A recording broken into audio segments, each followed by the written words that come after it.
I'm glad to see you all today. To be honest, I have disabled chats like I said I was going to. I really don't.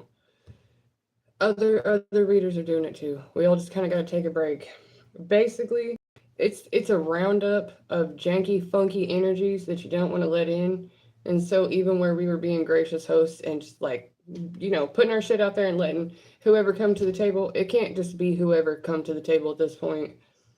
All opinions are not totally equals. All it's come down to.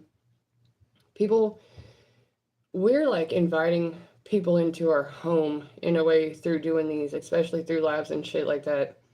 But when people come in your home and are disrespectful, how many times are you supposed to open the door before you're like, oh, no company? I actually had this situation this weekend. It was unfucking real, you guys. I had company, like a revolving door, like a tiny clown car had let out all weekend long. From Friday to where it was my dad, my kids, my spouse, the senior citizen that I take care of, along with others, multiple phone calls. And then the next day, it was literally my spouse, my two kids. They're always here, obviously. And then I had a cousin. The cousin came over Friday. The cousin came over Saturday. Well, I have two cousins. But it was like they were multiplying. By Saturday, my two cousins turned into four cousins, and like four of them kept coming over just to eat dinner. Like because I was nice and because I was like, I have extra food. Here, you guys live 13 fucking deep in this one house. You just got kicked out of your motel. Like, it's always some shit. And when you're the one who tries to help people who are going through shit, they'll drag you into their shit with them. That's the moral of the story. So, currently, as we sit here, my mother, queen shit starter herself, is circling the block. This lunatic has gotten on my last nerve. The point of everything I'm saying is, you guys who've been dealing with this shit, if you're in my collective, you're in my crew, you're chosen. You're chosen for the Paint Olympics. You're chosen for the bullshit raffle. And you're every day's winner. Heavy is the head that wears the crown, right? You got a lot of shit on your mind. You always got a lot on your shoulders. You're the responsible one. And even though you're the responsible one, it comes to the point where they're trying to make you responsible for everyone else. Like, can you help your brother? Can you help your sister?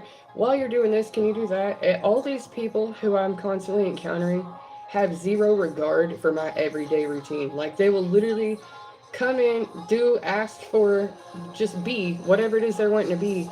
Like, in the middle of me doing laundry, they're still sitting at my kitchen table eating my food. In the middle of me being at work, they're calling to see if they can go to my house to borrow some sugar, some gas money. Like, I'm literally always busy doing what I am supposed to be doing while they're calling me to ask me if I can take on extra. And I have a horrible habit of being like, yeah, I guess. You helpless motherfuckers, yeah, I guess I'll help you. Well, I did it for so long that once they wiped me out, like literally at my fucking rock bottom, they could not wait, y'all. They kicked me when I was down and then celebrated. Like, they might as well start a bonfire over this shit. And I managed to pull myself back up out of it. And the minute I was pulled back up out of it, which they left me to die, but when I didn't, they were like, oh, would you mind? Can we stay with you? Can I borrow your phone? Can you take care of me? Can I be your extra child? To all of it. No. No, I'm good. Thank you though. I tried real fucking hard with these people. And they tried me real hard. It's not just them. It's groups of them. It's people who manipulate the thems. It's whatever. If you're the kind of person who can carry the load, you're a load bearing beam, you're a solid structure, they're gonna put more and more and more on you until you cave in. And cave in isn't give in to them. Don't give in anymore. I mean, fuck, you gotta take what's left and go. You just gotta pack it in. And don't think that it's gonna be easy. Don't think that once you start making distance between you and them just so they won't ask as often or take as often, that they'll stop. They'll start chasing you down to ask. They'll start trying to do whatever they can to get close to you to see if they can get some more of what you got. And they're so used to it that to them it's not rude. To them it's not greedy. To them it's not anything. It's just, well, what the fuck? I thought we were cool. I thought we were cool. Have I ever came to your house and asked you, hey, can you stop watching your kids and cooking dinner so that you could drive me across town so I could meet my girlfriend who has my wallet? Never. I've never asked these people the kinds of things they've asked of me. And the people I'm talking to, you have never asked someone to do for you the shit you've done for them. It's time for that to stop. Not that you're going to start asking people to do for you. It's just you're probably not gonna just feel obligated, compelled, inclined to help any fucking body. They use stuff that help at the front. And now that shit's getting worse on everybody, there's really no way you can just turn around and save someone else from the fire who actually likes to play with fire. Like, the people I'm talking about are whole pyros and then want to crab out a blister. So the fuck what? So what, man? I have literally set myself on fire to keep these people warm. They're going to freeze to death now. If you are finding yourself more and more disconnected and you're finding yourself more and more apathetic, it's probably for your protection, because they are holding you down. They're holding you down on purpose because they feel like you have something that they don't. And it's either because you're blessed, it's a raffle, it's something someone just gave to you, or you have it to give. You have so much, why shouldn't you just give it to me? Whichever way. They feel entitled to your shit. They're not. They feel it's like this test of, are you a nice person? Are you a nice person? I need to tell you something. Fuck being nice. The nice guy never gets to go home. Remember? The nice guy's always at work, stuck there, doing for others. It's time for you to step back and only do your workload. You're about to find out something weird. I have stepped back and found out that a whole lot of chores can be done by other people, or not. It does. If they don't do their shit, so what? You're busy doing your shit. You shouldn't be chalking in everybody else's work with yours. Oh, can I grab it on the way home? What do they give you back? Are they actually giving you anything back? Are you getting any of your free time? Do you spend any time that is not doing something for someone else, or blocking someone else from fucking themselves over, or putting a band-aid on a giant wound that is never going to heal because that's the best you can do? People who refuse to heal themselves, refuse to do for themselves, won't think for themselves, won't move for themselves. They literally could put food on the plate, but they want you to put the spoon in their mouth. No. They're faking it. They're pretending. And not only that, while they're pretending, they're sucking the life out of you. They're actually using your legs and your back and your money and your time and your brain power to solve all their problems, which is causing you to have more problems in your own life. It's like giving your blessings away, but you're not giving your blessings away. It's what would have been more in your hands became less in their hands. And just from you trying to share, just because you're a good fucking person, you care about people, you try to share. But the ones who are coming at you right now are just the greedy ones, just the ones who will take, just the ones who know you'll share. So the cutoff has come, right? Like I said, the comment section. My comment section was getting carried the fuck away just because some people had nothing better to do than be insulting. I was like, dude, if that's what you want to do, change the channel. You don't have to watch me. You do not have to be here. Same as I don't have to be here. I'm here because this is where the fuck I go. Why are you here? That's how I feel when someone asks me a favor and then gets pissed off it's not more. You called me. When you're at work and your coworkers being dickheads, your boss is acting like, well, you did all this and theirs and yours, but you didn't check that shipping order. You didn't make that phone call. And it's literally for real your boss's job. Dude, fuck them. Let them fall. Stop holding up to people who won't hold their own shit up. Stop holding up to people who are holding you up. I have burnt such a crazy amount of energy taking care of people, being a caretaker, and then just basically being called a bitch for it because they're so reliant on me that when anything goes wrong in their life, mommy's fault. Dude, y'all are not my kids. I don't give a shit. Like, they're grown too. These people are over 50. They're over 60. They're out of their damn minds. My mother is out of her mind. The fact that we feel obligated, like morally obligated, socially obligated, just, we're empaths. Fuck, they were never soft, so we were soft for them, and they use that against us.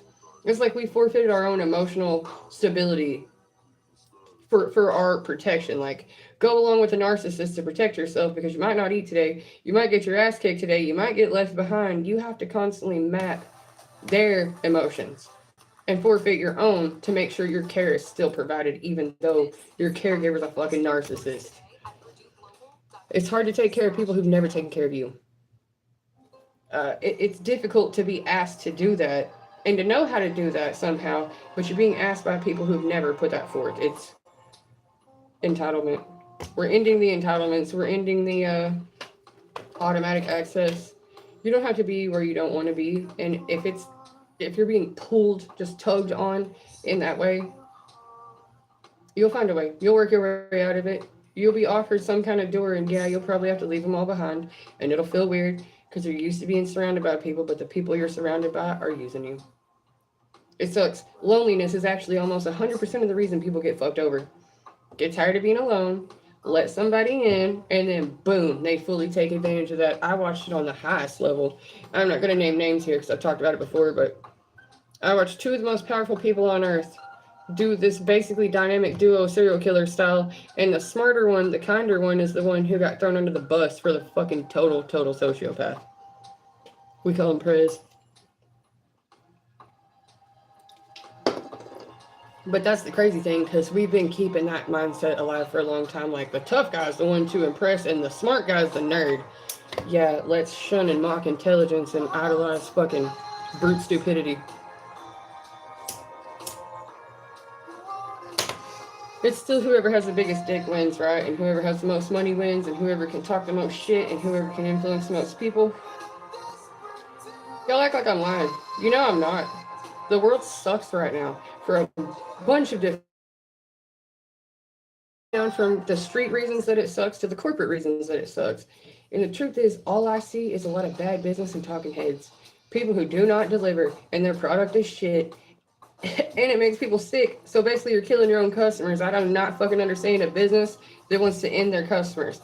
Not only that, if you want to give people the illusion of freedom, you need to give them enough money to move around with and buy shit. When you let them know they're in a cage, they really don't comply anymore. We're undoing ourselves from the inside out. We're making it as bad as possible, as quick as possible. To what end, I don't know. But we're all along for the ride here. See, this is a shared experience. It's not just me talking from my corner of the world about how it is. I'm actually just sharing an opinion because I'm pretty sure it's not just me. And a lot of us don't even have words for what the fuck is going on here, but we feel it, right? It's a shared feeling. A feeling of disgust, a feeling of being sick of it, a feeling of it's an uphill battle forever for no reason. It shouldn't be. Shouldn't be that hard. We're all stinky and pink on the inside, so the other differences are kind of fucking tertiary. They're relevant. The differences are created. Maybe we should get rid of the people who are creating the differences. Maybe we should get rid of that sliding fucking scale who decides who's in and who's out, who's loved and who's hated, who's taken care of and who's not. But we've got too much greed. We've got too much power to be gained and lost. Everyone should get their own personal power back. You don't stand to gain shit from putting somebody above you at all. Like, at all. The best you can put above you is God, the Most High. And God is the omnipresence that makes this shit work out in the first place. If you spend more time actually self-reflecting and wondering why you're doing what it is that you are doing, not what the world is doing, why are you doing what you're doing? If you find out why you're doing what you're doing, all the rest follows because you're not worried about that. It's not actually relevant to the situation except for by association. That's what they mean by in the world but not of it. Like, yeah, you're here, you participate, you live here, you're an occupant of Earth. However, you don't buy in, you don't subscribe to, you don't play along with the simulation. And once you get outside the simulation, it's very isolating, it's very lonely. Lonely at the top. It's not the top, it's just outside of that fucking trick. If you've ever done acid, dude, you've been outside the bubble. If you've ever done acid with other people, they were outside the bubble too. That shared experience y'all had, that was reality. It came to you quick. People who do DMT have the exact same experience as each other. You're not going to tell me people on opposite sides of the world have the exact same experience from the exact same plant because they talk to each other. It's what's in that plant. It's what's there to be observed. You have to change your frequency. It's like low frequency, you're always on the sad shit. You're always on the scary shit. You're always on the hurt and illness because you're brought down. They're literally bringing you down type shit.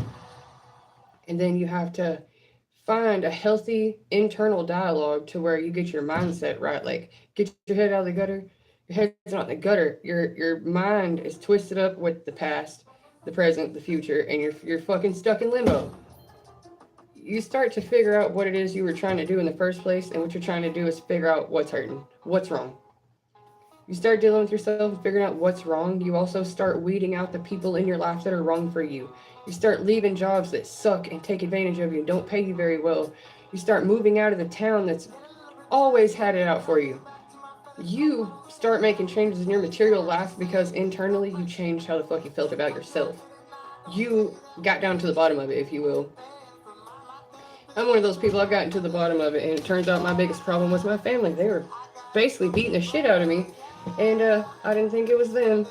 Because if someone slaps you, slaps you, hugs you, but they're always saying I love you, then you have a very fucked up definition of love. So you got to work your way backwards. You don't start at the same starting line everyone else does. You start way, way, way back there, stunted in your growth, and you have to try to catch up. But that's not a reason not to try to catch up. If no one else picked you, you gotta pick you. If you've been no one's favorite, be your own favorite, right? My dad's got my brother, my mom's got my sisters. I'm in the middle. I'm nobody's favorite. But I'm everybody's band-aid. And I don't care. The band-aid's all used up and gross. I'm fucking done. I'm good. I can't heal anybody. I can't protect anybody from themselves or self-harmers or just repeat offenders. That's what they want to do. That's how they want to feel. Like they like feeling like that. So when I try to pull them out, misery loves company. They're not getting out. They're pulling me in. Try to remember that when you go to help someone. Check the signs, because it may not be a temporary thing. This may be a way of life for them, and the only one they know. And it's easy to want to help somebody, but if they cannot be helped, that's not a personal failure of yours. It's just that's not where they're at, and it's okay. But there comes a time where, after a certain period of review, after a certain amount of help, after a certain amount of times of showing them how to do it, you can't do it anymore. They're not trying to learn to do it themselves. They're not intending to do it themselves. They're intending to call you in and pretend they don't know what they're doing every time. It's weaponizing competence. Quite literally pretending not to know how to do something so that you will come and show them / do it for them. And they want company because they're bored and lonely. Well, they're bored and lonely because they're not doing their fucking work. They're not doing their chores. They're looking for someone else to come do it. I have had a lot of experience with being a shoulder to lean on and then becoming a whole crutch for people. It's hard, especially for caretakers. It kind of burns us out and ruins us. But we live and we learn. We do things for a reason.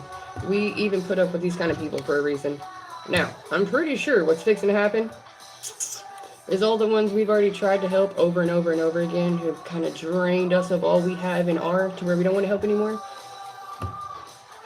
We're going to turn our back. Their boat's going to sink. It's going to be fucking scary for them, for us. It'll be sad to hear their screams. However, it's not your job to turn around and try to do it again. You need to go recover what's been lost here, because they aren't going to recover it for you, and you got to take you, and just like you took you before, you're going to have to get you back out of this. So while you're doing that and their boat's sinking, like I said, don't turn around, don't be tricked again. They like it there. They're going to stay there, okay? And you're going to go over here. And while you're going over here, some stuff's going to hurt. It's going to suck. It's going to keep coming up on you, and you're going to keep being faced with telling them no. And you're going to keep being faced with, God dang it, I try to get away from y'all. What is your problem? Until you get mean, because you have to. That's part of their punishment. That's part of their penance. What about when they're mean to you after you help them? What about when they're mean to other people after just getting help? Like, it's going to be a part of it. It sucks. However, because you already gave them what they could get from you, and no more means no more. When you for real mean no more to them, you're not offering your blessing to them anymore. Whether it be your material stuff or just wishing them well, when you stop giving a fuck about them for real, and your energy, therefore your heart, does not flow towards them, you are going to get a massive blessing. A massive blessing. But they cannot sit at your table. They've been sitting at your table eating, getting fat while you were fucking working the whole time. Now they got skinny because they didn't work. Well, when you sit down to eat at your harvest, their ass gonna have to go out in the field and get them slim pickings. That's their fucking fault. There are many parables about this, but this is fixing to go down. They're about to have a hard winter. This time, they can't sit with you.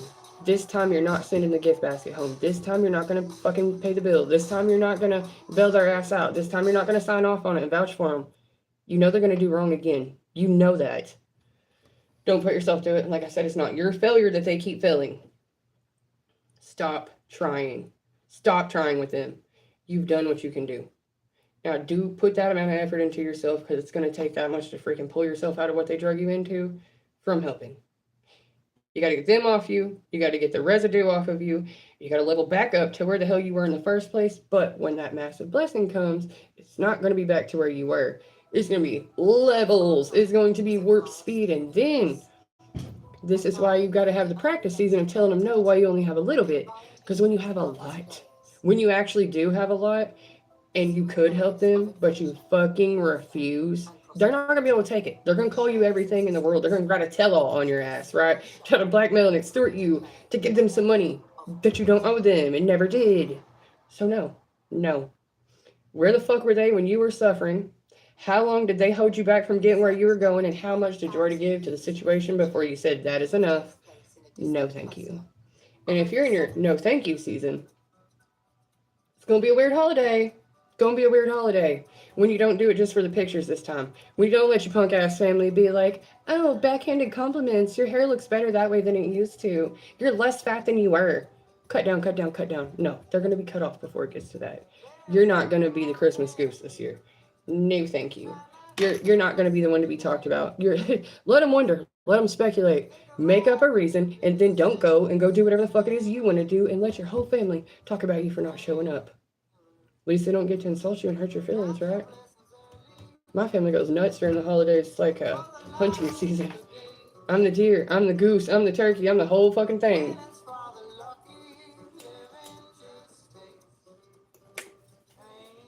I've suffered a lot of issues from these people. And I didn't realize it was because being an empath, I was actually taking on their hurts, their wounds, their insecurities. Dude, I've been capable the whole time. I've been taking care of me and them in all these different ways while being discredited and blamed at the same time.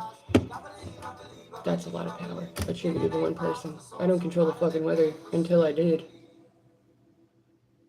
You can either be what they keep calling you, so you can turn all them into honest people, or you can dismiss them completely as they have dismissed you because they're not going to come around. There's not going to be closure. They're not going to do anything different than they've been doing because this is who they are. It fucking sucks. Accept it. It's not your fault. It's not something you're doing to them. Unfortunately, we're enabling them to do it for longer. That's the issue. Goodbye to the enabler. Don't pay for it. Don't give it. Don't humor it. Don't pity it. We've already played this game. And this is the lightning round. This is the clearing out season. This summer was hard. This year was hard. It's going to get weird during midterms again. We're going to be fucking arguing with each other. And it's not worth it. It's not worth it. They're just arguing with you to get some of your juice. You don't really care. It doesn't really make a fuck. And what you're doing is not really going to change that. So do what changes shit for you. Change your shit. Change your situation. Stop worrying if they make it out of theirs or not. Because they are going to hold you down as long as they possibly can. Hoping to fly out of the situation on your back. And there's only enough room for one. Okay? There's only one ticket to get the fuck out of this. That's your ticket. You earned it already. You're not having to work again for what you already earned. You're not forfeiting your seat for them. What, are 8 of them going to get in your one seat? No. You're going to get in that one seat because you took care of all 8 of those people. But it's their turn. Their turn to do for themselves. They don't have to do for you. You don't have to try to stick around and get what you feel like is coming to you back. It'll never happen. Let it go. Let the shit go. Chalk it up to a learning experience. And you know what? Knowledge is worth a lot. It really is. Nothing was wasted, but it was a learning curve, and we have learned. Those lessons are learned. That shit is done. We don't need to go back and check to see if they're going to do it again because they're powering up to do it again right now. Like I said, what do you think is going to happen when it starts to get colder outside? The same people who won't do for themselves are going to plop themselves on your couch, call your phone. They're going to just rely on you. They're not even thinking about next. They're thinking about right now, and you're the backup plan. Do not be someone's backup plan. Be your own freaking backup plan. Guys, I love you. Until next time, thank you for joining me in my private space. And I'll try to make my long form videos. I was supposed to do the Thursday and Friday video on my long form for jobs, but honestly, Thursday's just a repeat of Tuesday, and Friday's like a repeat of Wednesday. So you got the basic gist of it already. I love you guys. I'll see you next time.